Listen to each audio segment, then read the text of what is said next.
If you look at the Davids versus Goliath story, even I'm now actually getting excited with the Davids, although there would be a lot of cash trapping and there will also be a lot of financing issues and stuff like that. But I just think there are a lot of Davids out there who probably can get help from professionals like us who have a massive experience in the big corporates. And I want to see how I can help them scale up.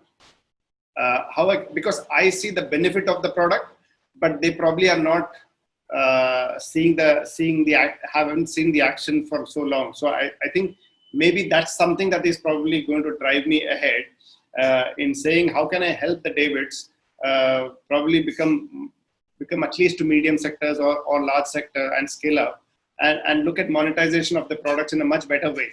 Because I think today, if a big organization goes slow, the Davids have got a chance to get in.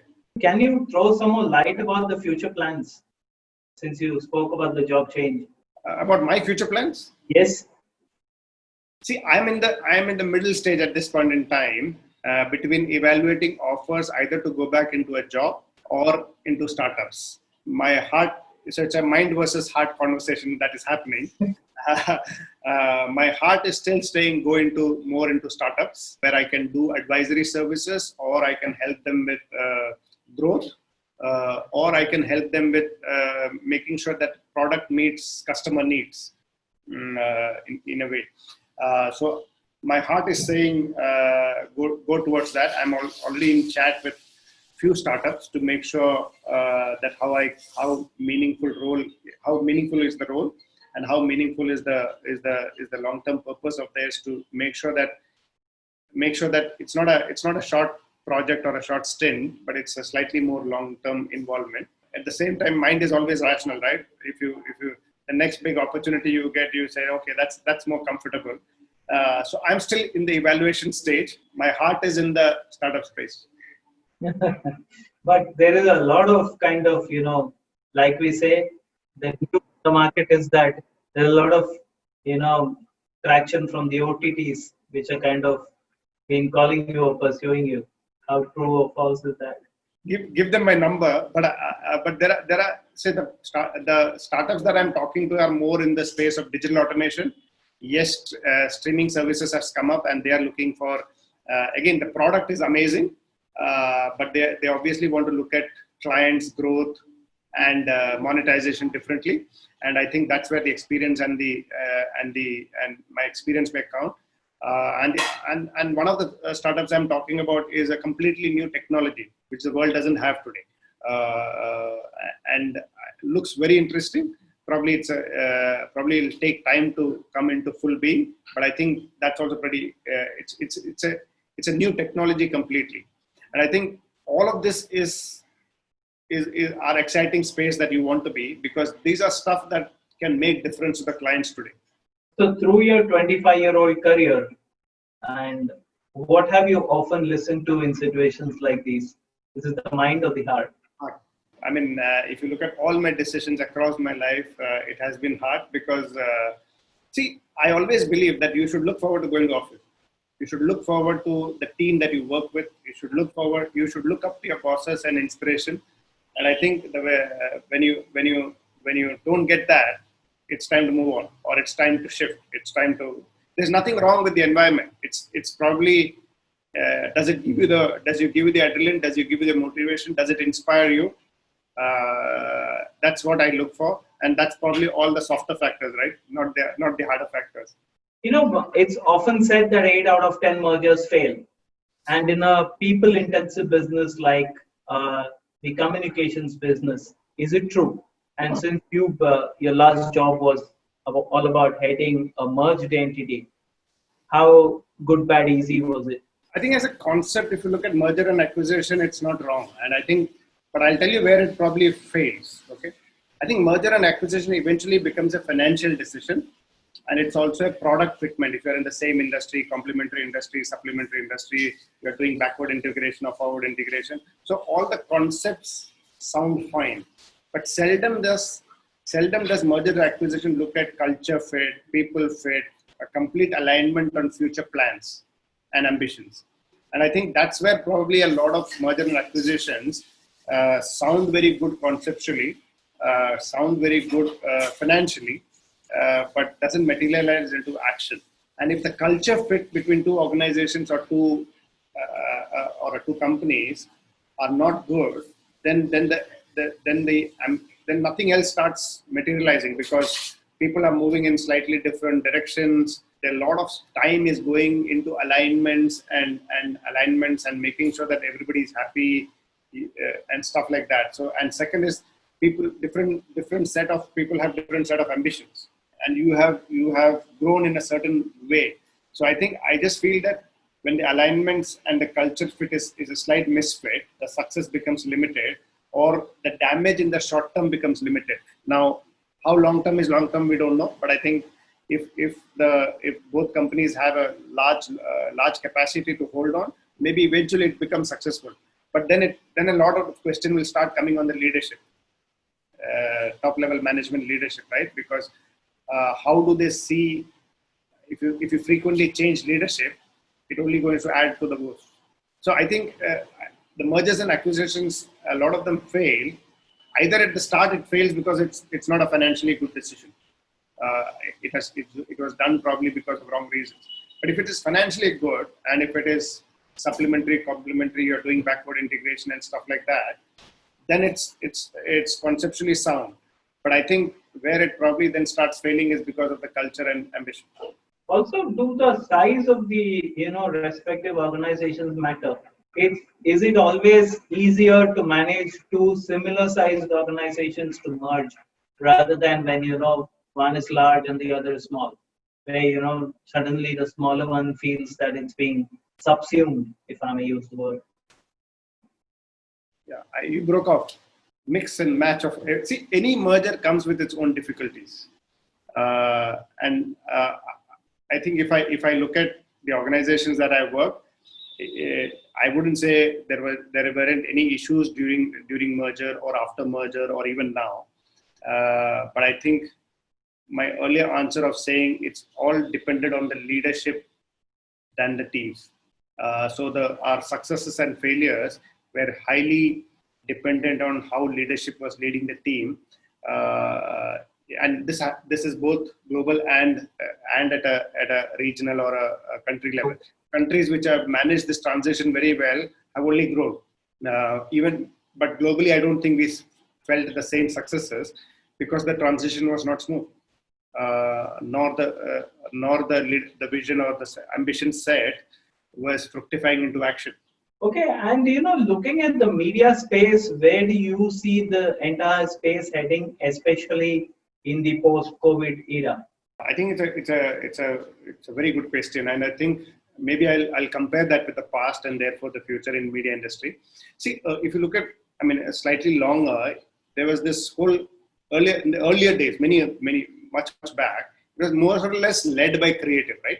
The creative units and the creative industry was leading the organizations and the business, and therefore, if you get the brand positioning creative right, rest everything was understood to be taken care of. Then this whole business started moving into a bit of the art and science of media started coming in. So late 90s, and so the art and science of media itself became compelling reason to start thinking differently on ROI, building brands in media, making investments work better, getting smarter solutions in each of the media. So every medium started getting utilized in a much better way than just a creative unit.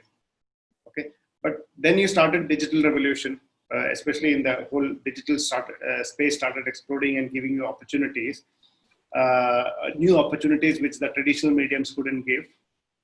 And then, but eventually started coming the phase of data revolution.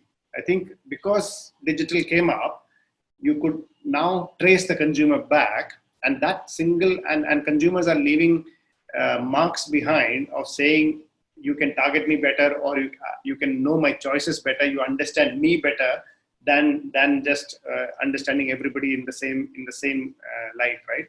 But then started, and now is the phase when we were mixed between whether it's a content revolution, whether it's a technology revolution, whether it is the commerce. How easily you can link everything back to commerce. How, if you understand my consumer, whether I'm in the consumer journey very well, And if I can use the content, if I can start using the content much better, or build new ways of content engagement, I can directly lead you to commerce. So I would say uh, my what we used to call it as your ability to understand the consumer and get a hold of one on individual level or a segment of consumers is so high today, and therefore your content revolution and technology revolution is actually going to make you much accountable to the commerce. So I would say future, it's content. Tech is a given now because the COVID has taken the tech into a completely new revolution. It's completely, it was a also do. Technology was seen as it enables me, but it's just nice things to do, right? But now technology is in everything that we do. But eventually, I think the accountability of content and technology will lead into commerce, and that to me is the change that is happening today. I mean, we even look at it from a consumer side. We always used to have a experience, and there is a digital experience. So we go for a movie, but there was also a streaming service. So those were all by the way. But today, streaming service is the main. Physical experiences, by the way. Shopping. We used to go to a mall or go to a store, and then also sometimes buy some things on e-com, right? But today, e-com is my main button. I'll search, I will compare, I will do everything there. I then have a choice either to buy there or I go to a retail store. But eventually, with the COVID, there are more chances now. People will the habits will start changing. You mentioned about how you had built a diversified set of businesses in Maxis in the early days, and they grew up to become as much as 30% of the pie. In the post-COVID era, are we going to see a gigantic rise of diversified businesses, so much so that it actually makes the mainstream look smaller? Yes and no. It depends on the definition of diversified. Like when in 2005-06 we were calling digital diversified, right? But now digital is the mainstream. So it depends what is the definition of diversified. Digital and television today, if you look at India, digital and television is today mainstream. So there is no question about calling it diversified. But then digital itself is so diversified that you talk about paid media. In that paid media, you have marketplaces, you have programmatic, you have all of that, right? And then you have own media stuff, which is all the SEOs and the website optimizations and all the tech stack that you use. So I think what you call as diversified depends a lot. I think digital has definitely become mainstream. Now you may want to call, if you are calling diversified is sports marketing, retail consultancy, e-com consultancy, I can understand that's diversified, but I think that's most of it is now turning into mainstream already.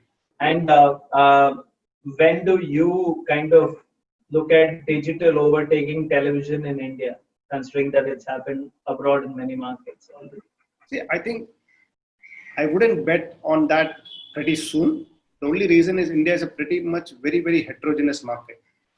If you break down India into first 300 million, the next 300, and if you break down into 4 or 5 parts, you will see very, very different trends happening, and that's probably why all of the media is coexisting for so many years. So if you look at the first 500, 600 million, if you were targeting only the first 300 odd, digital will overtake any medium.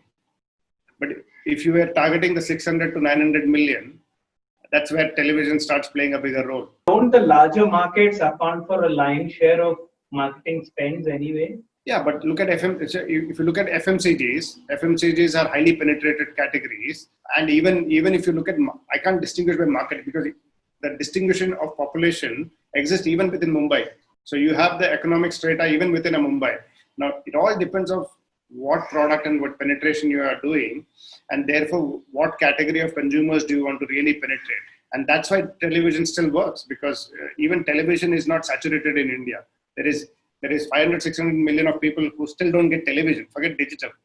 Now, and that is where the excitement is. Like if because of the mobile phone and the content and the mobile content and the will reach them faster even before television. And when that happens, digital will overtake. And therefore, if you look at all the 5G plans and the future plans of, let's say, when you hear about Geo and when you hear about those plans, that's where we think when that fructifies in another 3 to 5 years, that's when digital will truly overtake. Right now, it's a capability and infrastructure issue. True. Okay. And finally, if you had to kind of make 3 predictions on the future of media, what would they be?